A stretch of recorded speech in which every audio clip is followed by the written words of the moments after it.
Welcome back. Today we're diving into the F1 post-qualifying press conference from the 2025 United States Grand Prix. Max Verstappen once again showed his class with another pole position at Circuit of the Americas, while Lando Norris and Charles Leclerc shared their thoughts on a challenging qualifying session filled with strong winds, tricky grip levels, and a lot of uncertainty heading into race day. Let's hear what the top three had to say about their qualifying sessions, car performance, and expectations for the Grand Prix tomorrow. Same boat with that. And then, just Q1, Q2, just trying to progress every time with the lap time. I didn't feel like in Q3 the track was actually any better, maybe slightly worse actually. I think for a lot of people, but just trying to find a little bit more pace, and luckily it was there in the car, so it just seemed a little step forward compared to yesterday's qualifying. And how did Hadjar's accident in Q1 affect the track conditions? Did that delay change the track in any way when you next went back out?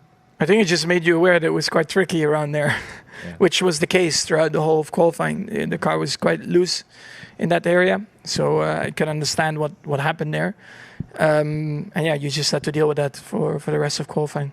Let's throw it forward. You weren't overly happy with the car in the sprint this morning. Have you made any changes between then and now? And just give us your thoughts on the race for tomorrow. Yeah, I hope it's better for tomorrow. It's difficult to say right now what will happen, of course, also tomorrow. But at least I felt a bit happier with the car compared to yesterday's qualifying. And I hope that's enough then for the race tomorrow. All right. Very well done. Thank you, Max. Lando, well done to you too. Another front row start for you here. How was quali? How difficult was it to extract that lap time from this car? Too difficult. It's comparing to yesterday, yesterday I was pretty happy with everything and things came a bit easier. Today not so much, and I think that was clear already in Q1, Q2 and Q3. So I guess some stuff for us to look into why we probably struggled a bit more comparing to yesterday, like Max said. And we know that the wind and temperature and stuff was a little bit different. So some things for us to figure out. So not my best lap. I said that on the radio after. So just not a great session. So to be P2, I'm still pretty happy with. Okay, and no repercussions from the accident earlier. The car was fine in that respect. The boys and girls did a good job to get everything back and prepared. Obviously, never the best preparation for everyone to be rushing to put the car back together, but it was all fine. Lando, let's throw it forward. No mileage in the sprint earlier. How much of an unknown is the race tomorrow as a result? How much of an advantage do these guys here have over you because they completed the sprint? I think quite a bit, honestly, because we've not done... I don't think I've done more than 3 laps in a row, and not more than 40 kilos of fuel. So I have no idea. We don't know if it's going to be amazing, terrible. Certainly around here, because it's so difficult with the bumps and the bottoming and the winds. It's unpredictable. So we were hoping to learn a lot this morning in the sprint, how the car setup was going to be from quali to race and how it changes and the things that are good and bad, and then hopefully make tweaks for this quali for the race tomorrow. But obviously that didn't go to plan. So we're certainly on the back foot, but I guess we will try not to use it as an excuse tomorrow. All right, good luck with that. Thank you. And Charles, well done to you. A much better quali today than yesterday. What's changed? We've changed a few things, but it's not like there's been something that we've done a massive change with. It was all about fine-tunings. There's something more specific that I've changed on my side, which I think went towards my driving style a little bit, and maybe that helped. But a swing of performance from yesterday to today is still to be understood, to be completely honest. There was more wind. We know that with our car, this is normally a strong point, which probably helped us today. But again, it's a big swing of performance, so we still need to understand. How different does the car feel here this year compared to last year when you had such a successful time? not that different. It's just that the overall performance is very poor. So actually, it's pretty similar to last year in terms of qualifying pace to race pace. We seem to be pretty strong in race pace, but in qualifying pace, we don't quite find the grip that the others have. Especially in the first sector, we tend to struggle a lot with the grip there, and that cost a lot of lap time for the rest of the laps. So pretty similar, just slower.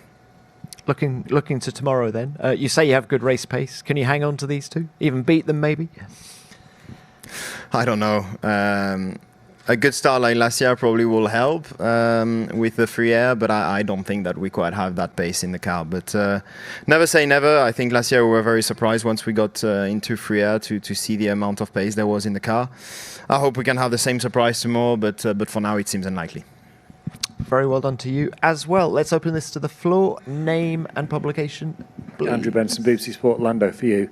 I've seen your comments about the incident at the first corner in the sprint. You were saying that Oscar got hit. Other people in the paddock think that maybe he was a bit ambitious with his cutback.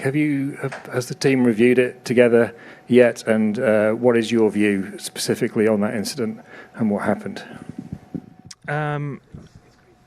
I mean, it's like all things from what we do as a team.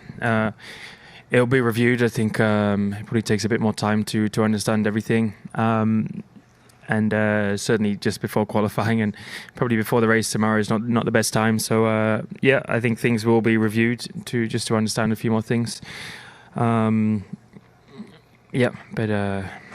apart from that, it's nothing I can do. Like I just have to crack on and do my own thing. I was pretty unlucky to not have a chance to race earlier, and that's not just hurt me yesterday or today, but also for the race tomorrow in terms of preparation. So it was difficult time, but I said what I said, and I won't add any more. Okay, thank you. Next, Luke. Luke Smith from The Athletic, another one for Lando. In terms of the picture of this title race, and particularly with Oscar a few places back, and the momentum that's swinging back and forth at the moment, how crucial is tomorrow's race? And from P2 on the grid, like that lap at the end was, you said, didn't feel the best, but it's put you in a good spot at least. I mean, I think before the weekend I was asked what's going to help me get further up. At the minute it's just consistency. I think on a day like today it's just clear we're not as quick as the Red Bull, and therefore we have to be happy with the P2 because that's the best we could have done today. So similar to just the questions and stuff. It's just not getting distracted by the mess and the nonsense around that everyone creates, and just focus on doing my laps, doing my own job, focusing on trying to get good results and a good performance. But certainly with my position tomorrow and knowing our form in race pace comparing to quali, we know Saturdays are just have never been as good this year. So I'm hoping we can turn it up a little bit tomorrow and be a bit quicker. Okay, thanks. Another one. Yep.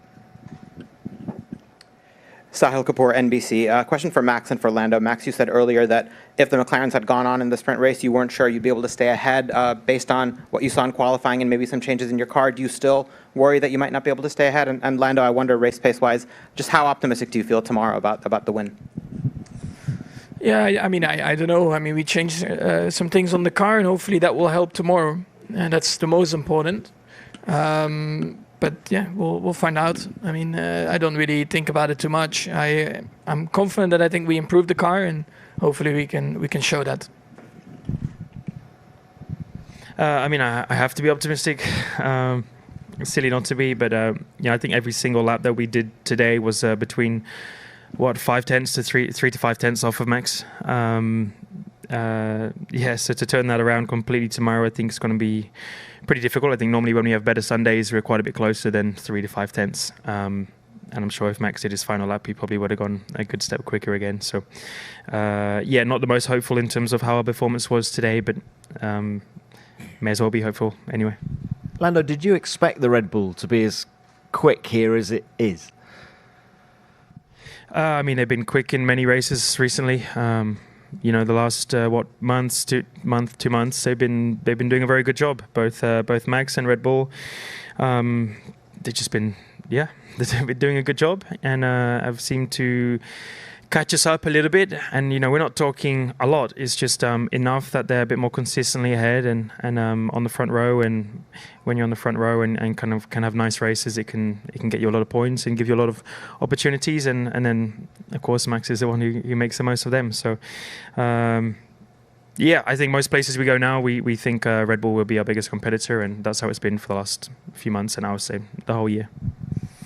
Thank you. Any more? Yep, one more. Nigel Drew, Sky Sports. So a question for Lando. Lando, on a corner on a track like this with turn one and how tight it is it just naturally, instinctively a little bit harder to be racing your teammate compared to someone else? I mean, obviously you don't want to clash with anyone, but if it's your teammate, is that the kind of natural instinct to be a bit more cautious perhaps? Is it a bit more challenging? I mean, it's a challenging track. I think turn one is a challenge in itself. It's never easy, but I think there are quite common situations that cause crashes, and over the last few years, and one of them happened again today. So I think you just have to be aware of what happens in different tracks, different turn ones. That's part of our job as drivers. But I mean, as teammates and as a team, we don't want these things to happen. We say that every single time, and it's the truth. So like I said, we'll review it and keep going racing. Another one at the front, please. Tim Marini, TSN. Question for Max. Max, congratulations on pole.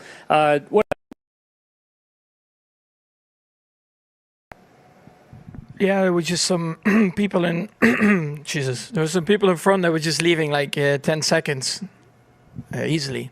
So, then you just run out of time. Then I had two cars in front of me. They were racing as well. I think they set purple sectors on the outlap. That's not ideal. So we just ran out of time. Okay, thanks, Max. Any more? No, we'll leave it there. Very well done. Good luck tomorrow. Thank you. That was Max Verstappen, Lando Norris, and Charles Leclerc after a tough qualifying session here in Austin. From Max's confidence in Red Bull's improvements to Lando's honest take on McLaren's struggles and Charles's cautious optimism, it's clear that tomorrow's race could bring some real surprises. Verstappen looks dominant again, but Norris is right there, and Leclerc's Ferrari might just have something extra in race trim. Let me know in the comments. Who do you think takes the win tomorrow at COTA? And don't forget to subscribe for full race analysis, driver reactions, and all things Formula One right here on Revline.